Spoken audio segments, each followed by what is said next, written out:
Mercedes is the #1 luxury car maker in India, and it's a position it's in no mood to relent anytime soon. And proof of that is this, the GLC. Now the GLC, or the early version of this car, was completely sold out for the year 2019, and Mercedes has bought in the new version of the car over here, and this car takes on the likes of the BMW X3, the Audi Q5, as well as the Land Rover Discovery Sport. The biggest change on this car, of course, is the looks, but also the heart. It gets a new 2-liter diesel engine, which is now BS6 compliant, and of course it's more refined as well from the earlier version of the car. But how is the car in terms of the driving bits, how is it in terms of sitting, and how is the interior? We'll find that out on the show today. So let's get started.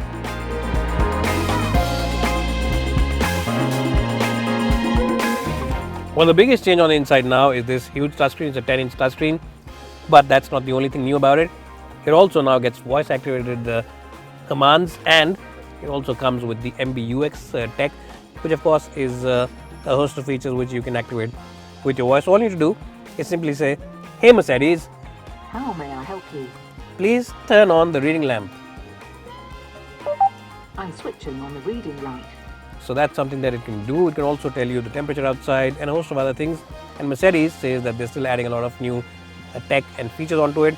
So with the evolving time, you'll get more stuff onto it. You can also download the Mercedes Me app, and if you download it on your mobile phone, no matter what phone you use, Android or Apple, it will give you a host of information right there on your mobile phone. So if you are someone who has his chauffeur driving the car all day long, you can always check what he's up to, where he's driving, and a host of other things. And that app also will be upgraded over a period of time, so you'll get the latest information on your mobile phone no matter which part of the world you're sitting in. Now in terms of the usage, it's a very nice touchscreen. It's one of the best touchscreens in the business. In fact, I would say that this is now the best touchscreen at this price point and in its segment. The menus, sub-menus, everything is really labeled very well, and it's very intuitive to use. And you also can use it from this touchpad in case you're feeling lazy and don't want to move your hand from here to here. You can just use the haptic touch over here, and it will respond very well. The responses are very good. So as I just said, it is by far the best system in the business at this price point. Now what's also best about this car is the overall ambience. It feels like a very opulent, very posh, and truly a very Mercedes-like cabin. Mercedes have done a great job with the cabin ambience. They have used wood over here. It's genuine wood, not forward like some other manufacturers. There's a little bit of silver accent over here, and there's leather, which is really premium quality leather. Also get double stitching over here, and the seats are brilliant in terms of comfort. And the front seats, you can of course move the middle part. If you're tall and lanky and have lanky legs, you can move it up, or if you have someone who's a little shorter, you can just close it down. Well, so if you're someone who just enjoys sitting in the back seat, then I have good news for you. The seats on the GLC are really sumptuous in terms of the comfort. The support for your under thighs is very good. Support for your lower back is very good, and the backrest angle is really very nice. The best point about these seats is this headrest, because it really is very cushiony, very pillowy, and has a very soft effect to it. So it is a nice place to be in. Now in terms of knee room, as you can see, there's loads of it, and headroom is also more than sufficient. So even if you're about 6'1", 6'2", or maybe even 6'3", you'll be more than happy in these seats. Now if you want to increase the comfort quotient even further, all you need to do is simply pull up this blind over here and doze off to sleep, and tell your driver not to disturb you, and tell your wife also at home, or your boss. In fact, you won't have a boss if you're sitting inside this car, because you'll have people working under you. So you can just switch off your phone and doze off like the boss. Anyways, let's see how good the boot on the new GLC really is.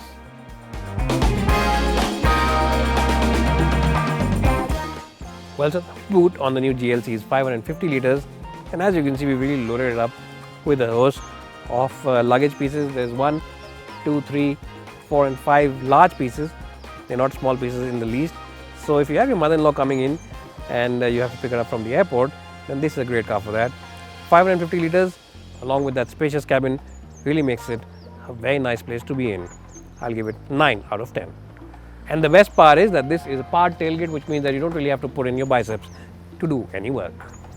It's a great cabin overall, including the boot, and I'll get a strong score of 9 out of 10.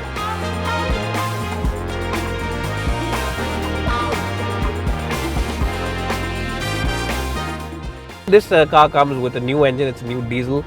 It's a BS6 compliant engine, and this one has a 2-liter diesel engine now, and it makes about 194 bhp of power and about 400 Nm of torque. And you of course get this engine with BS6. Now the best point about this engine is its refinement. The earlier engine, the 2.1, was slightly noisy when you wanted to really drive it hard on the highway. So that's something that Mercedes have improved on this car. And not only is the engine very quiet, this cabin is really well cocooned from everything outside. It's a very well isolated cabin. There's hardly any tire noise, no wind noise, and the engine really feels like a distant murmur somewhere else. So people who travel inside this car will really be greeted with pin drop silence, and that is something that you'll truly appreciate if you spend a lot of time inside your car. Now the gearbox on this car is it's a completely silky smooth unit. You'll never know when the gears are shifting, because it is of course an automatic and there isn't any manual version. So you'll never know when the gears are shifting. It is seamless. The gear shifts are seamless. And what's also seamless is the power delivery. Power starts coming in from a relatively low RPM, from about 1500-1600 RPM, which is good for a diesel engine, and it goes all the way up to about 4,500 RPM. And even when it's at 4,500 RPM, this engine remains silky smooth. In fact, it can not only shame its main rivals in the diesel department, it can shame some of its main rivals in the petrol version as well for sheer refinement. And the cabin also is an abode of calmness as well as serenity. Now what also makes the cabin an abode of calmness is the fact that the suspension settings on this car are fantastic. This car really does err on the side of comfort. It's not as sporty to drive as say maybe a BMW X3 is, but that said, in terms of handling, this is more than sufficient. When you want it to go around bends, it does it without any fuss. There of course is a little bit of body roll because it is a very tall SUV, but even then it goes around bends quite nicely. The steering wheel offers you good confidence because it is very accurate. And as I just said, even though it might not have the ultimate thrill of your pants kind of fun or that engaging drive that an X3 offers, even then this is the kind of SUV that you want if of course you are someone who prefers a lot of comfort. And this car, as I just said, does err on the side of comfort more. Buyers who buy these cars aren't buying them to take them on the racetrack. People who are buying these cars are buying them more for the looks, the image, as well as the comfort. And in all those departments, this car truly does excel. In isolation also, as I just said, the steering wheel is pretty good and offers you very good communication and is very accurate. You can always use this button here, the dynamic button here, and change the settings. So you can put it in comfort mode. Steering wheel lightens up nicely. So of course, if you want your car to become more aggressive than it is, you can put it in sport mode, and everything really does become very aggressive. The engine, gearbox, as well as the steering wheel adds a lot more weight, so you can feel the car change its dynamics as well as change its personality. But of course, comfort mode is really all the mode that people will use, and they'll really enjoy playing this car.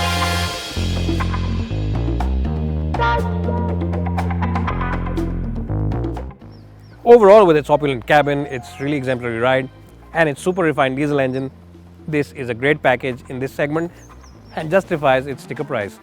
If you're on the market for a luxury premium SUV, then I reckon that this is the best option. You should definitely go to the Mercedes dealership, take a test drive, and I'm sure you'll agree with my verdict. So bye for now, and thanks for watching.